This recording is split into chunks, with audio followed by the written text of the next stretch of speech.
Mendaki gunung tujuannya apa sih? Bukan naik ke atas puncaknya. Puncak itu cuma bonus. Mendaki gunung tujuan utamanya adalah kembali pulang dengan selamat.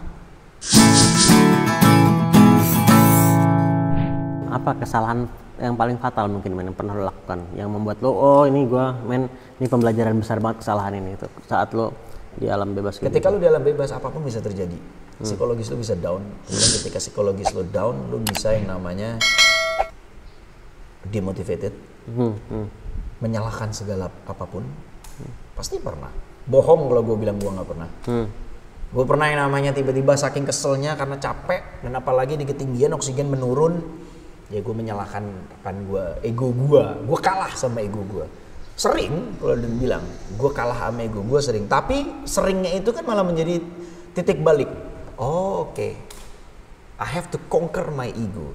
Seperti ungkapannya Sir Edmund Hillary, orang Selandia Baru yang dinobatkan sebagai manusia pertama yang mendaki puncak Everest.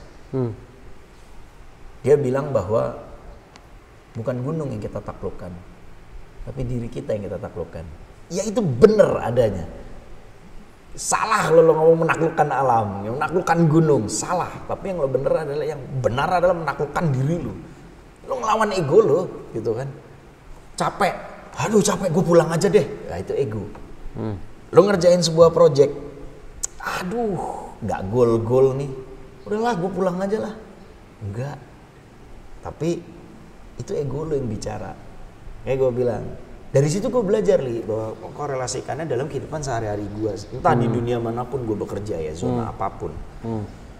Ya ego kita yang in the end, we're gonna face to face with ourselves gitu loh. Tentang ego kita gitu loh. Pada akhirnya itu udah ego lo yang lo hantam gitu. Men, tadi lu sempat bilang tadi pentingnya punya backup gitu kan, dan lu tadi bilang begitu juga dengan hidup kita perlu punya backup plan juga gitu.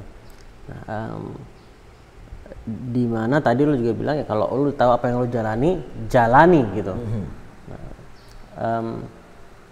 Gimana kalau misalnya ada yang tanya juga atau gue tanya lah gitu. Nah tadi katanya kalau udah tahu jalani, udah jangan terus kalah atau karena takut terus jalan yang sebetulnya lu nggak suka gitu. Nah, tapi kan ini backup plan, kan lu bilang harus ada backup plan gitu. Ya nggak salah, maksudnya tetap harus punya backup plan gitu loh. Tapi setidaknya lu punya blueprint dulu. Lu mau kemana dalam hidup lu? Di umur 50 tahun lu mau kemana? Lu udah tahu nih pemetaan itu. Sama seperti navigasi. Lu mau ke titik ini, koordinatnya sekian. Jangan sampai melenceng. Ya kan? Tapi tiba-tiba di sana jeder. Kita harus menyeberangi sungai. Tapi ternyata di momen tersebut cuaca yang tidak bisa dibaca menyebabkan air sungai itu deras. Gitu kan. Apa yang lo lakuin? Backup plan-nya banyak opsi pilihannya. Tunggu dulu berhenti sampai debit airnya berkurang, or cari jalan lain, or membangun jembatan, ya kan, or cuek aja hajar, gitu kan. Masing-masing butuh waktu dan proses yang berbeda dan dengan resiko berbeda gitu ya. Dengan resiko yang berbeda, makanya gue selalu bilang, ya gue bisa bilang jawab pertanyaan lo kayak gini ya karena gue belajar di alam gitu kan, bahwa itu tadi gitu kan, lo harus tahu blueprintnya ini mau kemana, backup plan lo apa. Kayak tadi filosofi yang gue bilang, bawa kaos kaki yang banyak, itu backup plan kan. Jangan sampai lo sakit gitu. Jadi kalau gue melihatnya juga nih, bukan backup plan dalam arti mengubah rencana, tapi backup plan dalam arti agar lu bisa terus menjalankan rencana lo gitu ya. Bisa jadi seperti itu. Kayak tadi gue bilang backup plan-nya mendaki gunung tujuannya apa sih? Bukan naik ke atas puncaknya. Puncak itu cuma bonus. Mendaki gunung tujuan utamanya adalah kembali pulang dengan selamat. Once kita naik, kita fokusnya adalah di gunung, puncak. Kemudian ketika lo ngerasa udah oke, gue udah memenuhi target. Ketika lo turun, lo nggak memantapkan target lo adalah pulang ke rumah, hilang fokus. Penyebabnya apa? Akibatnya apa ketika lo hilang fokus? Jalan lo miring-miring, lo nggak tahu ada potensi apa, resiko yang datang. Sering terjadinya kecelakaan di gunung. Kecelakaan di gunung sebagian besar disebabkan momennya adalah ketika si pendaki ini hendak turun, karena udah hilang fokus. Kan fokus menarik. utamanya naik. Gue baru tahu. Gila lu. Justru fokus banyak naik. kecelakaan saat turun. Saat turun. Makanya dari itu, you must set up the right goals, gitu kan. Navigate itu gitu. Setupnya apa naik gunung? Ya kembali pulang dengan selamat. Maka fokus lu rumah, gitu kan. Blueprintnya seperti itu. Lu mau kemana nih dalam hidup? Gue pengen menjadi seorang CEO perusahaan A gitu. Ya lu harus tahu tujuannya ini gimana caranya. Memulai bisnis dulu di luar sana sini kanan kiri hingga akhirnya dipanggil oleh kantor A, atau memulai dari bawah. Masing-masing punya cara. Tapi lo jelas, tujuan utama lo, blueprintnya adalah gue jadi CEO di perusahaan ini gitu. Ya sama kan, kurang lebih gitu. Bukan itu kantor yang lo taklukkan, tapi ego lo yang lo taklukkan gitu. Gue di sini tidak menggurui, tapi gue hanya meneruskan ilmu yang gue dapat gitu. Dan gue dapat ilmu, men. Kayak gitu. Ini mungkin bagian terakhir lah ya, bagian dari big part of the interview yang terakhir yang mau gue tanya adalah, lu kan juga sekarang aktivis lingkungan juga gitu, yang gue ketahui gitu ya. Dan ini bayangan gue sih mungkin erat kaitannya dengan lu sebagai petualang juga, sebagai adventurer juga. Tapi lu belakangan semakin vokal gitu. Atau mungkin emang udah vokal, gue aja nggak tahu, gue nggak tahu deh. Cuman at least semakin terdengar lah gitu. Apa yang sama pertanyaan sebelumnya juga, apa yang membuat lu semakin vokal dalam hal ini juga gitu? Simple aja sih, kayak tadi gue bilang, gue selalu basicnya adalah platformnya berawal dari ilmu kepramukaan. Kayak tadi gue bilang, alam adalah sekolah terbaik untuk membentuk jati diri. Hingga akhirnya pada mengerucut pada pemikiran bahwa alam sudah ikhlas ngasih ke kita. Udara yang lu hirup itu semua berasal dari pepohonan. Hutan itu bisa menjadi sumber pangan, bisa menjadi sumber obat-obatan, air dan udara yang baik. Mereka ikhlas gitu, pepohonan. Apa yang bisa lo kasih? Ini soal bumi kita bicara. Bumi yang kita hidupin sekarang ini sebenarnya kita ngutang, kita minjem untuk anak cucu kita nanti. Resource-nya gitu kan. Nah dari situ gue mulai berpikiran lah bahwa teknologi itu di berapa dekade lalu menolong manusia. Tapi teknologi bisa juga menjadi sebuah ancaman hasilnya. Ya kan? Hingga akhirnya kita bersyukur 1 dekade terakhir manusia mulai nyadar bahwa emisi karbon sudah mulai tinggi. Ini ketika pandemi gue nggak tahu nih hitung-hitungannya sekarang apakah akan melakukan konferensi ulang nggak yang emisi karbon yang konferensi di Paris yang mengenai pemanasan global bumi. Kita ditarget di tahun 2025 harus sepanas apa gitu kan. Penghitungan ulang ini karena mungkin sejak pandemi penggunaannya orang nggak banyak keluar seperti sebelum-sebelumnya gitu. Okay. Climate change is real. Dari semua, dan gue bisa bilang gini bukan cuma sekedar baca buku, bukan cuma sekedar baca berita. I went there. Gue mendatangi Afrika, gue mendatangi puncak Afrika di mana ketika salju di sana di puncak Uhuru Peak sudah tidak sebanyak dulu. Ketika gue berangkat ke Amerika Latin, gue mendaki beberapa pegunungan di sana, trek di sana. Foto perbandingan berapa puluh tahun sebelumnya sama yang sekarang, saljunya mulai mencair gitu kan. That's why I told you bahwa climate change is real, gitu kan. Bumi ini semakin panas. Mungkin kita cuma tahu wacana itu, gitu. Tapi ada buku yang gue baca juga bahwa dampaknya apa memangnya ke depannya kalau kita biasa-biasa aja nganggap bumi ini biasa. Bukan perkara sampah plastik, gitu kan. No, habit. Ketika siang-siang lu nyalain AC, membuat panas. Mobil, termasuk buah yang lo makan mempengaruhi emisi karbon. Buah, gimana tuh? Maka dari itu makanlah seasonal fruit. Sekarang lagi musim mangga, ya lu makan mangga karena banyak didapat. Jangan lagi musim mangga lu nyari sirsak. Artinya demand tinggi. Dibutuhkan mendatangkan sirsak dari daerah lain ke tempat lo tinggal. Berapa truk yang dikirim? Emisi karbon lagi kan. Apa yang lo makan mempengaruhi emisi karbon pada akhirnya. Seperti kita ngeliat di video dokumenter kayak Cowspiracy atau Before the Flood-nya Leonardo DiCaprio, that's real gitu kan. Apa yang lo makan, apa yang lo konsumsi, apa yang lo lakukan dalam gaya hidup lo mempengaruhi emisi karbon gitu kan. Sekarang alhamdulillah semua orang di muka bumi sudah berpikiran bahwa teknologi harus menjadi ramah lingkungan untuk menyelamatkan bumi kita. Dampaknya apa sih, Li? Kembali lagi gue tanya, 20 tahun, 30 tahun lagi. Istilahnya tuh ada kayak gini,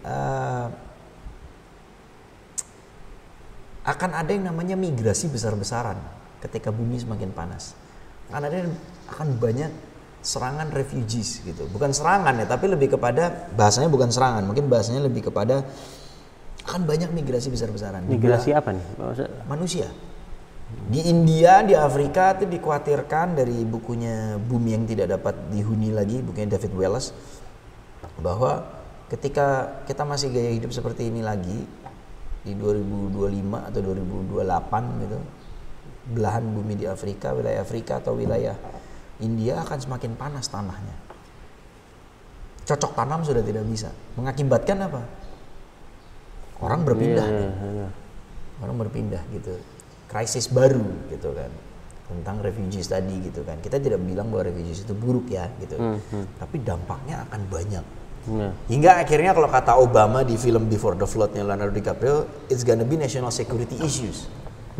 Karena akan banyak perpindahan. Lo udah nggak mampu lagi hidup di belahan dunia ini karena tanahnya panas gitu.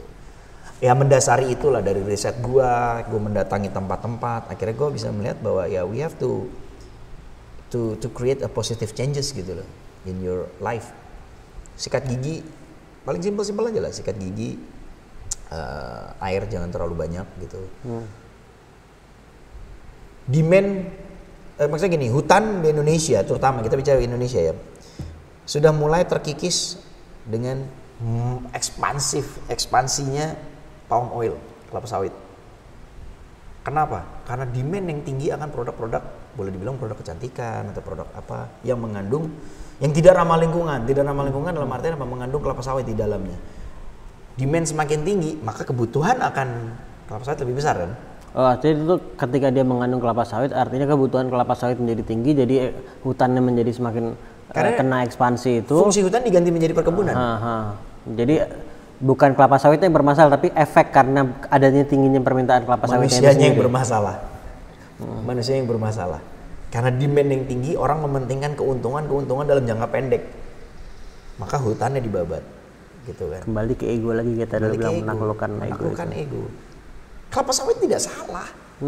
Kebijakan yang mungkin baiknya ayo sama-sama diperbaiki gimana. Simpelnya kalau gue sekarang udah mulai menggunakan organic shampoo, organic soap, segala macam. Karena selain lebih menyehatkan, gue membantu para pengrajinnya, petani lokalnya. Daripada gue bikin laku produk shampoo, mendingan gue bikin ngasih rejeki ke petani lokal kan. Bener nggak gitu kan? Logikanya sesimpelnya seperti itu. Tapi kan itu pilihan hidup gitu. Hal-hal kecil yang bisa lo lakukan untuk prevent earth crisis gitu. Paperless lah Li, paling simple. Paperless, public transport, beli seasonal fruits gitu kan. Climate change kayak kurangi penggunaan listrik gitu kan. Colok tapi barangnya off, itu mempengaruhi gitu kan. Hal-hal seperti itu gitu Li. Ya gue juga nggak expert di sini, tapi gue terus belajar agar gue bisa. Ini kan cita-cita gue cuma satu. Gue pengen ngasih manfaat yang baik untuk banyak orang. Percuma gue ngumpulin duit gue nggak masuk di liang lahat gue kan. Dan saat mati didoain orang banyak. Iya, saat mati didoain orang banyak. Gue pengen jadi kayak Kevin Costner. Kevin Costner di film The Guardian gitu kan. Gitu. Gitu nih. Men, ini udah kita mendekati akhir. Ya. Tapi gue justru mau balik ke awal sebentar. Gak apa-apa, kan memento. Memento.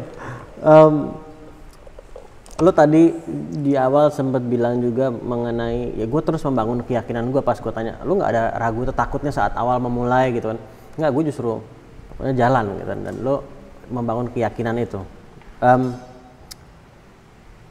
Apa yang lo lakukan, mungkin baik dulu maupun sekarang untuk terus menjaga keyakinan tersebut bahwa lo tetap bisa, agar lo bisa konsisten menjalani apa yang lo jalani sekarang ini? Orang itu kan wajar, gue pun juga, lu pun juga mungkin ketika tiba-tiba di tengah jalan ragu, itu wajar. Yang membuat gue tetap yakin adalah gue selalu berprinsip bahwa Kendala itu pasti ada, Li. Rintangan itu pasti ada. Susah itu pasti ada. Bukan susah, rintangan pasti ada gitu, hambatan. Tidak ada yang susah. Yang ada lu mau atau nggak mau gitu aja gitu kan. Lu mau stick to the plan or change plan. Itu hak lu. Kita nggak bisa bilang bahwa carilah satu warnanya ini dan lu harus ngejar ini. Ketika lu tengah jalan mau berubah nggak boleh, nggak. Setiap orang tahu kok polanya. Mungkin lu dulu sebelumnya adalah seorang karyawan di sebuah kantor. Kemudian lu ngerasa bahwa entah lu jenuh atau faktor lain membuat lu ingin berkarir tempat lain. Gak ada masalah. It's okay if you have to change plan. Gitu kan. Selama blueprintnya makro, secara kita tarik garis besar, tujuannya jelas. Pengen apa? Pengen jadi orang kaya? Ya silakan, hak lu. Lu mau jadi orang kaya, Li, silakan. Caranya kan beda. Dengan berbisnis kah? Dengan berdagang kah? Ya kan? Dengan jual beli kah? Atau apakah? Gitu. Bebas. Tujuan utamanya apa, blueprintnya gitu kan? Ingin jadi pimpinan perusahaan. Lo harus jelas bermimpinya. Perusahaan apa? Posisi lo sebagai apa? Di umur berapa? Gitu kan? Visualkan itu gitu. Jadi perusahaan. Tiba-tiba tengah jalan lo harus berubah. Change plan. It's your choice. Itu pilihan lu gitu. Gak masalah kok. Selama tujuan utama lu jelas. Maka dari itu tentukan set the right goals gitu kan. Kayak gue bilang kan. Tujuannya apa? Mau bahagia, mau ada yang bilang pengen jadi dokter spesialis, silahkan. Gitu kan. Tidak ada yang salah, tidak ada yang benar. Semua benar. Gitu. Untuk tetap menjaga keyakinan, ya pikir ulang lagi. Artinya kayak tadi pertanyaan di awal banget gue tanya sama lo. Sudah seberapa respect sama diri lo? Sudah seberapa sayang lo sama diri lo? Kalau lo sudah sayang banget, lo akan sering berkomunikasi dengan diri lo. Dengan jiwa lo yang ada dalam tubuh ini gitu. Jalan kita udah bener belum sih? Ya kan? Jalan kita udah bener nih. Tapi kok gue ragu ya? Coba pikir-pikir ulang deh. Ajak ngobrol. Gitu. Ajak ngobrol gitu kan. Jadi itu meminimalisir yang namanya keraguan, meminimalisir yang namanya tidak berani melangkah gitu kan, gitu. Nanti lo akan tahu kok. Oke, gue harus pindah. Prinsipnya hidup itu pilihan. Apapun yang lo pilih, lakukan dengan maksimal. Udah seperti itu sih kalau gue, sesimpel itu. Gue memang aneh Li, gitu kan. Dibanding mungkin narasumber lo yang lain atau mungkin kawan-kawan lo yang lain, gue mungkin yang paling aneh gitu. Tapi ya jalur yang gue tempuh, gue bener-bener terjun. Kayak tadi gue bilang, gue memutuskan menjadi seorang yang berkegiatan di luar ruang. Gue bener-bener ngambil jenjangnya, gue bener-bener menjemput ilmu itu tersebut, gak main-main gitu kan. Gue dari rumah ke sini, ke rumah lu aja, itu gue bawa yang namanya obat-obatan. Padahal rumah lu sama gue dekat. Iya. Di tas gua ada obat-obatan, ada pisau lipat, ada tas belanja, ada perlengkapan makan. Bahkan tempat sampah kecil yang diserut itu gua bawa. Jas hujan gua bawa. Kita nggak tahu karena prinsip gua tetap berpikir bahwa hujan akan turun. Gitu kan. Hal simple itu apa ya? Kadang manusia, ya gue pun juga masih belajar ya. Manusia itu nggak tahu apa yang lu pakai, apa yang dekat dengan lu itu sebenarnya itu bekal. Jam tangan. Jam tangan itu ada fungsinya. Chrono, jam yang lo pakai itu ada fungsinya. Bagaimana menghitung stopwatch? Bagaimana menjadikan sebuah ini menjadi sebuah kompas? Gitu ya. Makanya gue bilang, tetap berpikir bahwa hujan akan turun. Di tas gue bawa minuman 1 liter air putih. Di tas gue bawa jas hujan. Di tas gue ada pisau lipat. Di tas gue ada perlengkapan makan, tas belanja segala macam. Pada akhirnya ya gue bilang, walaupun jalur gue aneh, tapi gue nggak mau nyusahin orang. Gue bawa sendiri gitu perlengkapan barang-barang gue ini gitu. Kalau gue kehujanan nih ada jaket hujan, gue mau makan nggak ada sendok, apalagi dengan era pandemi gini ya, segala sesuatu harus hygiene, gue bawa sendiri. Gitu kan, pisau lipat, powerbank ada 2 di tas gue. backup gitu kan. Obat-obatan gue lengkap di tas gue. Padahal perjalanannya singkat. Padahal rumah lo sama gue gak sampai 1 kilo cuy. Kayak gitu sih maksud gue. Kalau memang ada yang apa ya istilahnya ya, apa yang lo korek ke gue ini orang menjadikan ini sebuah pembelajaran, ya gue sangat bersyukur. Itu menurut gue apa ya, berarti ilmunya itu jalan terus gitu kan. Ilmunya jalan terus. Karir gue aneh, iya aneh gitu. Gue ngerjain apa aja, terutama banyak lebih ke berkegiatan di alam. Tapi ya seperti gue utarakan di awal bahwa dengan berkegiatan di alam gue menjadi lebih manusia. Gue merasakan sensasi yang namanya feeling small in this huge planet, in this magnificent planet gitu kan. We are the citizen of planet. Gue merasakan sensasi itu. Gue merasakan yang namanya apa ya, hingga pada akhirnya gue bisa bilang jangan pernah jadikan manusia dengan alam itu sebagai hubungan subjek dan objek. Manusia dengan hutan bukan subjek dan objek, tapi kita satu substansi kesatuan yang utuh. Alamnya, we are part of alam. Terus saat kita menyakiti alam, kita menyakiti diri sendiri juga gitu. Rumah ini nggak akan eksis kalau nggak ada pemiliknya. Jadi lu adalah bagian dari rumah ini. Bener kan? Iya. Rumah ini nggak akan eksis kalau nggak ada pemiliknya. Sesimpel itu sih gitu. Kayak gue bilang, ya jalan tempuh hidup gue gini, kalau ada yang mau mengapresiasi ya alhamdulillah, yang menganggap ini ilmu alhamdulillah, apabila tidak cocok ya sudah, jangan diikutin gitu loh gitu. Tapi yang penting di gua temen harus banyak gitu kan, jalanin hidup happy aja gitu kan, boles aja gitu, keep calm and carry on gitu kan. Gitu. Men, dan kalau by the way menurut gue sih kalau dibilang aneh sih enggak, tapi gue dan kata yang mungkin gue gambarkan gunakan adalah otentik, bukan aneh tapi ya otentik ya, dan genuine ya gitu kan, bebas kan. Manusia kan artinya punya karakter masing-masing. Lu dengan karakter lu gitu kan, movie head selalu berkaos Metallica gitu kan. Nah itu karakter lu gitu kan, otentik lu seperti itu gitu. Kembali lagi buat teman-teman yang mungkin menonton tayangan ini ya, sudah seberapa sayang lo sama diri lo. Fungsinya kan poinnya kan seperti itu gitu. Just be yourself gitu. Men, yang teringat saat ini, buku favorit dan film favorit apa? Gue yakin ada banyak, tapi yang teringat sekarang. Kalau film favorit sepanjang masa adalah Legends of the Fall. Legends of the Fall. Brad Pitt, Anthony Hopkins. Itu mempengaruhi hidup gue. Sosok Tristan Ludlow itu gue, gitu kan. Ya itu film favorit gue sampai hari ini gitu kan. Ya baru mengerucut film-film berikutnya kayak film-film Christopher Nolan, Into the Wild gitu kan, Godfather gitu. Ya buku banyak ya, gue suka buku. Yang ada di kepala gue tadi tuh si David Wallace tadi, yang Bumi Tidak Dapat Dihuni, atau mungkin Collapse-nya Jared Diamond. Ada Jared Diamond, seorang explorer juga, dia juga jurnalis, dia juga menulis gitu kan. Itu terus si Sapiens. Itu kan tentang hubungan manusia gitu kan, eksistensi manusia, esensi manusia di planet ini dari awal seperti apa gitu kan. Itu sih paling yang ada terpop up di kepala gue, buku yang gue suka gitu. Mas Ramon Tungka, terima kasih banyak. Gue yang thank you, Li. Seriously gue terima kasih banyak lu udah mau bertamu ke sini, datang ke sini ngobrol-ngobrol, berbagi. Dan gue yakin buat semua yang nonton, buat semua yang dengerin juga banyak sekali manfaat yang bisa didapat dari perjalanan Ramon dan apa yang udah dia share juga. Thank you banget, men. Mungkin kalau buat yang nonton juga gue sorry ya apabila memang cara pengucapan gue terlalu saklek atau mungkin to the point gitu. Tapi ya inilah gue, tapi gue baik kok.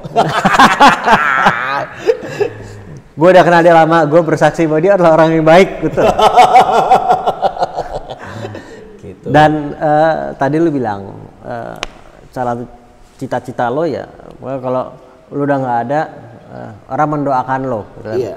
Dan insya Allah men, nggak cuma saat lu udah nggak ada, sekarang pun gue doain juga lo. Amin. Dan insya Allah semua juga ikut mendoakan juga. Semakin sukses, jaga kesehatan juga. Amin. Semakin menebar manfaat ke banyak orang. Amin. Dan sekali lagi terima kasih banyak udah nongkrong bareng di sini. Dan ntar kita ngobrol-ngobrol lagi film-film yang lain. Kita sering banget ngomongin film. Karena gue percaya ketika kita ketemu lagi, ketika 20 tahun lagi, Li, di suatu bar itu, lu sama gue tuh ibarat Kevin Costner lagi ngobrol sama Liv Schreiber.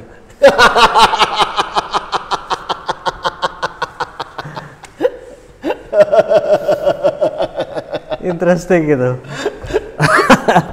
Gitu. Bro, thank you so much. Siap. Buat semua, thank you juga udah nonton.